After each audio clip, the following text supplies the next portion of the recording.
एक बात अपने जीवन में सदा उतार करो। घर में अगर तुलसी का क्यारा है तो तुलसी महारानी हमें ये बता देती है कि हमारे घर में सुख आने वाला है कि दुख आने वाला है। जैसे शनि अपना प्रकोप दे रहा है या शनि उतर रहा है, ये किसी से पूछने की जरूरत नहीं पड़ती, अपने आप मालूम पड़ता है। कैसे? शनि कथा अगर आपने सुनी हो तो उसमें व्याख्यान आता है शनि कथा में, पांव की चप्पल बार बार टूट रही हो,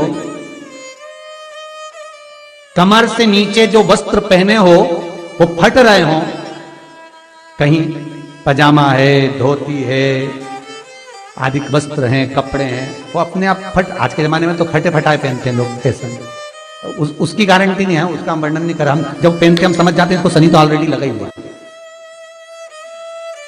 जब उनका घुटना घुटनी सब फटा हुआ दिखता है तो उसमें लग जाता है कि शनि पहले से लग गया बापड़ा, उनके पहने से तो मालूम पड़े। शनि का नियम है, शनि कथा कहती है पांव की चप्पल बार बार टूट रही हो, घिस गई हो, बद्दी टूट रही हो, कुछ कर रही हो, और अगर कमर से नीचे जो वस्त्र पहने हो वो अपने आप फट रहे हो, समझ लेना कि शनि पांव से प्रवेश कर रहा, मतलब अपनी प्रखरता शनि दिखा रहा। किसी मंदिर में गए महाराज और वहां जाने पर चप्पल चली गई तो समझ लेना शनि की कुदृष्टि अब पड़ना बंद होना चालू हो गया। कितना सुंदर कहा है महाराज। जूता चप्पल आज के जमाने में तो फैशन हो गई साहब, घर की चप्पल अलग होती है, बाहर की चप्पल होती है। लोग घर में चप्पल किचन तक में पहन के जाते हैं। अरे पानी ले जाओ सीओर से, रसोई घर में लोग चप्पल पहन कर जाते हैं, जहां भगवान का प्रसाद बन रहा है, जहां अन्नपूर्णा निवास कर रही है, और पूछो तो किचन की चप्पल है तो माथे पे रख लो।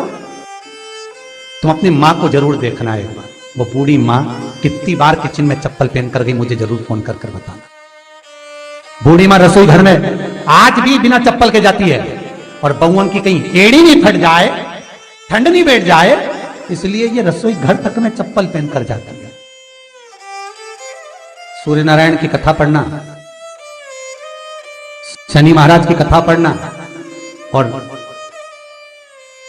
गरुड़ पुराण की कथा पढ़ना, जिन जिन कथाओं का हम व्याख्यान करें उसको पढ़ना जरूर हो। क्या लिखा है? घर के अंदर जब चप्पल जाती है, रोग, बीमारी, कष्ट, तकलीफ चालू हो जाती है। तुमने चप्पल क्यों पहनी? ठंड नहीं बैठ जाए, रोग नहीं बैठ जाए। घर के अंदर उतना बढ़ गया, एक कालीन बिछा दो, एक दरी बिछा दो, मोटा आसन बिछा दो, जिस पर तुम चल लो। जरूरी है, कई कई लोगों को हमने ये भी देखा कि कालीन पर भी चप्पल पहन के चलते, और ब्राह्मणों को भोजन परोस रहा है, गुरुजन को भोजन परोस रहा है, ठाकुर जी की थाली बना रहा है, ठाकुर जी का थाल लगा रहा है, तो भी चप्पल है पांव। सब्सक्राइब करें हमारा चैनल पाँच। तेरा क्या होगा जी? आइकन दबाएं ताकि आप अपडेटेड रहें कालिया हर एक वीडियो से। क्या होगा विचार तो करो। देह पड़ी रह जाए यहीं पर, फिर कुंडल और नगीना क्या हरि नाम नहीं तो जीना। अपडेटेड रहें हमारे हर एक वीडियो से। अभी भी सुधर जाओ रे, अभी भी सुधर जाओ, नहीं सुधरो तो सिधर जाओ रे, या तो सुधरो नहीं तो सिधरो, थोड़ा सुधरो। रसोई घर में अन्नपूर्णा रहती है, रसोई घर में शिव महापुराण की कथा कहती है जब भगवान शंकर को मां जगत जननी भोजन करा रही थी, शंकर जी ने वर मांगा था अन्नपूर्णा को। ए अन्नपूर्णे, तुम मेरे घर के बच्चों का भरण पोषण कर रही है, इस मृत्यु लोक में जितने मनुष्य जन्म लेते हैं ये मेरे पुत्र कहलाते हैं। तो अन्नपूर्णा ने कहा चिंता मत करना भोलेनाथ, जिस ग्रह पर एक स्त्री, बेटी, कन्या या घर की बहू या बूढ़ी मां भोजन बनाएगी, उस जगह पर मैं अन्नपूर्णा उसके शरीर में प्रवेश करूंगी। रसोई घर नहीं होगा, वो मेरा और तुम्हारा मंदिर कहलाएगा। अब मंदिर में चप्पल पहनकर भोजन का निर्माण करना ये श्रेष्ठता है। एक आसन पटक लो आप रसोई घर के अंदर, जिस आसन पे खड़े होकर आप भोजन बना लो, मोटा सा आसन रख लो, चप्पल की जरूरत ही नहीं। श्रीमद् भागवत कथा कर रही है तुलसी का मात्र, तो शनि अपनी दृष्टि बता देता है। शास्त्र कहता है जब घर के अंदर प्रवेश करने के, जब आप घर में प्रवेश करें तो कोने में चप्पल को उतार दें, बाहर जगह नहीं है तो घर के अंदर प्रवेश कर लेफ्ट में चप्पल को उतार दें, और 7 या 3 कदम के अंदर चप्पल उतर जाना चाहिए घर के अंदर में। और उसके बाद अगर चप्पल अंदर प्रवेश कर रही है तो राहु केतु शनि के साथ प्रवेश करते हैं, जिसके घर में बीमारी कभी पीछा नहीं छोड़ती। शनि कथा, सूर्य की कथा का स्मरण करिए, आपको मालूम पहचान हो जाता है। महाराज तुलसी बता देती है कि आपके घर की दशा क्या है।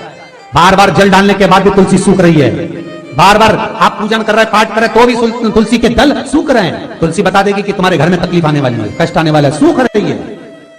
किसी ने जरूर कुछ ना कुछ ऐसा है कि इसमें घर में कुछ तकलीफ आएगी, तुमने लगाया फिर सूखी, फिर लगाया फिर। तुलसा महारानी बता देती है कि कष्ट है। और जिस गमले की तुलसा घेर घमोर हो, फलित हो, आनंद में हो, तो उस घर में फिर दुख नहीं आता, समृद्धि खुद बढ़ती चली। जिन शंकर भगवान को आप जल चढ़ाते हो, जिन ठाकुर जी से आप लाड लड़ाते हो, जिन भगवान कृष्ण का आप स्मरण करते हो, राधा रानी का आप नाम जाप करते हो, जिस परमात्मा का आप भजन कर रहे हो, कीर्तन कर रहे हो, नाम जाप कर रहे हो, नाम स्मरण कर रहे हो, उससे तुम्हारा एक संबंध होना चाहिए, ताकि आप एक रिश्तेदारी होना चाहिए। हमारे हर एक वीडियो से, और उससे जब तुम्हारा कोई संबंध रहेगा, उससे जब तुम्हारी कोई रिश्तेदारी रहेगी, तो उस रिश्तेदारी में जैसे ही आपके प्राण छूटे और छूटते से ही आप जब गए, तो जाते ही आप कहोगे कि कृष्ण से मेरा ये संबंध है, वो मेरा पुत्र, वो मेरा भाई, वो मेरा बेटा, वो मेरा सगा, वो मेरा रिश्तेदार, वो मेरा कुटुंबी, वो मेरा पुत्र। जब कहोगे तो तुरंत प्रवेश हो जाए। महाराज भगवान से संबंध होना चाहिए। कई लोग भगवान को सवेरे से रिझाने बैठते हैं तो भगवान को बनी बनाई बात कहते हैं, ये पाठ कर लो, ये पाठ कर लो, ये पाठ कर लो, ये स्तुति कर लो, सारा बना बनाया। तुमने अपने दिल से कौन सी स्तुति गाई? तुमने अपने दिल से कौन सा भगवान को निवेदन करा, कौन सा नमन करा? बस सवेरे उठना है, नहाना है, भगवान के सामने जाना है, भगवान को नहलाना है, कपड़े पहनाना है, अगरबत्ती लगाना है, थोड़ा सा शक्कर का भोग लगाना। इतने सारे देवी देवता, शंकर जी, राम जी, गणेश जी, सारे देवता, और 2 खुरमा लेके आए, 1 बालूशाही लेके, 2 मठरी लेकर आ गए, 1 मठरी लेकर आ गए, और भगवान को इतनी सी कटोरी में रख दिया। अब बोले, कई लोगों से पूछा, इतनी सी कटोरी में 1 मठरी, 1 खुरमा, और रोज मठरी खुरमा एक साथ नहीं रखती। वो तो आज दिन मठरी का भोग लगा दिया, कल खुरमे का लगाएगी, परसों गुजिया का, परसों पपड़िया का, तो डब्बे में भरे भराए रखे रख दिया। और 1 लड्डू रोज लगा देगी, इतना बड़ा। तो पूछा, इतना सा लड्डू और इतने सारे भगवान कैसे खाते होंगे? तो भाव से। तो हमने कहा, तुम भगवान को क्यों? बहुत दुख है गुरु जी, बहुत तकलीफ है, इतनी तकलीफ, इतना कष्ट है जिसका वर्णन नहीं। इतना बड़ा परिवार, इतना सा पैसा आता है घर में, कहां? तो मैंने कहा, भगवान भी भाव से।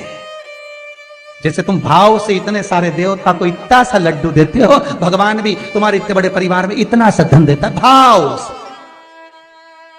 निर्मल मन सो मोहि, जैसा करोगे वैसा करोगे।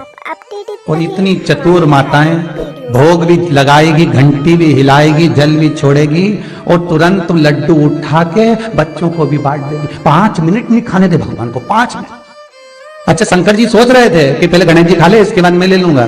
गणेश जी, शंकर भगवान ने पाया तो राम जी सोचा, अभी मैं भी पालूंगा, अभी थोड़ी देर एक एक करके खाएंगे, तब लड्डू है तो धीरे धीरे कटोरी खसकाएंगे, फिर खाएंगे। अब इधर शंकर जी बैठे थे, राम जी इधर कुल देवी, इधर देवता, इधर पितर देवता, इधर ये देवता। हमारे घर के मंदिर में देखना सारा देव देवता, यहाँ तक भगवान तो यहाँ स्वामी समर्थ देव, तो यहाँ पर ये देव, तो वो पांडुरंगा, तो वो हरि विठल, तो वो देवी आई माता, तो सब दूर रखे। अब ये कटोरी खसकती खसकती उधर जाए तो आधा 1 घंटा तो लगे इतना सारा देवता खाने में। लड्डू एक, कोई 2-4 कटोरी होती तो बांट लेते।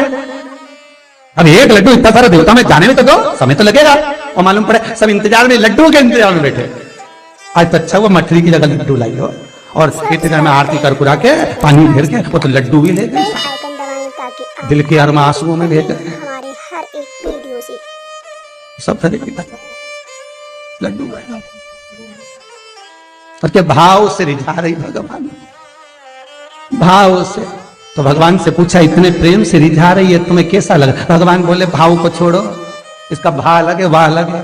सब्सक्राइब करें हमारा channel Vastu facts, bell icon दबाएं, हे भगवान, आप अपडेटेड रहें हमारे हर एक खूब प्रेम से रिझाने का प्रयास। पर निवेदन, आज से एक नियम बनाओ, आज से एक निवेदन करूं, एक नियम बनाना कि भगवान को केवल काम जैसा यूज मत करो कि सुबह से उठकर जैसे झाड़ू लगाना है, पोछा लगाना है, रोटी बनाना है, चौके का पोछा लगाना है, बच्चों के कपड़े धोना है, उसी तरह भगवान की सेवा को भी लोगों ने काम जोड़ रखा है।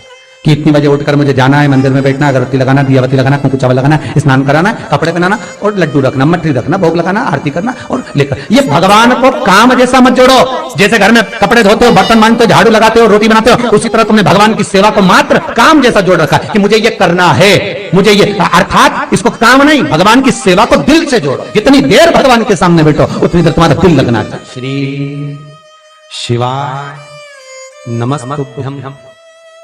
श्री शिवाय नमस्तुभ्यं। श्री शिवाय नमस्तुभ्यं। सब्सक्राइब